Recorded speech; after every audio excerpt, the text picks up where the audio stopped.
ഇന്ന് വൈകിട്ടത്തെ വിശേഷമാണ് ഗൈസ്. സേസുട്ടന് കുറുക്കൊക്കെ കൊടുത്തതിന് ശേഷം ഞാൻ രാത്രിത്തേക്കുള്ള ഫുഡ് ഉണ്ടാക്കാൻ വേണ്ടിയിട്ട് കിച്ചണിലേക്ക് കയറിയിട്ടോ. കുറച്ച് വീഡിയോസോ കാര്യങ്ങളൊക്കെ ഇട്ട് കൊടുത്തു കഴിഞ്ഞാൽ കുറച്ച് നേരമൊക്കെ ഇരിക്കും, എങ്കിലും എൻ്റെ അടുത്ത് വന്ന് കരഞ്ഞുകൊണ്ടൊക്കെ നിൽക്കും. പെട്ടെന്ന് തന്നെ ചെയ്യാൻ വേണ്ടിയിട്ട് ഞാനിന്ന് ചപ്പാത്തി മുട്ടക്കറിയാണ് ആക്കുന്നത്. അപ്പോൾ പെട്ടെന്ന് തന്നെ മാവ് കുഴച്ച് വെച്ചിട്ടുണ്ടായിരുന്നു.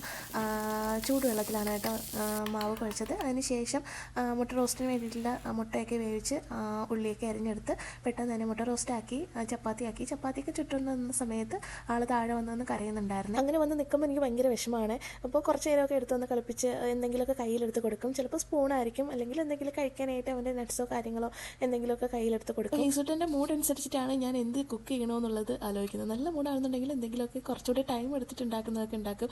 ഭയങ്കര അലമ്പ് മൂഡാണെന്നുണ്ടെങ്കിൽ പെട്ടെന്ന് എന്തെങ്കിലുമൊക്കെ തട്ടിക്കൂട്ടും കേട്ടോ. അപ്പോൾ ഇക്ക വന്നതിന് ശേഷം പിന്നെ അതിനെ മൈൻഡേ ചെയ്യില്ല. നോക്ക് ഉമ്മ എടുത്തപ്പോൾ പോലും ഒന്നും മൈൻഡ് ആക്കുന്നില്ല. കുറച്ച് നേരത്തേക്കേ ഉള്ളൂ. ഇക്ക ഫ്രഷ് ആകാനായിട്ട് പോയി കഴിഞ്ഞാൽ എൻ്റെ അടുത്ത് പതിയെ വരും. അപ്പോൾ ഞാനും മൈൻഡ് ആക്കില്ല. അങ്ങനെയൊക്കെയാണ് ഗൈസ്. അപ്പോൾ ഇത്രയൊക്കെയുള്ള വിശേഷം. Tata bye bye.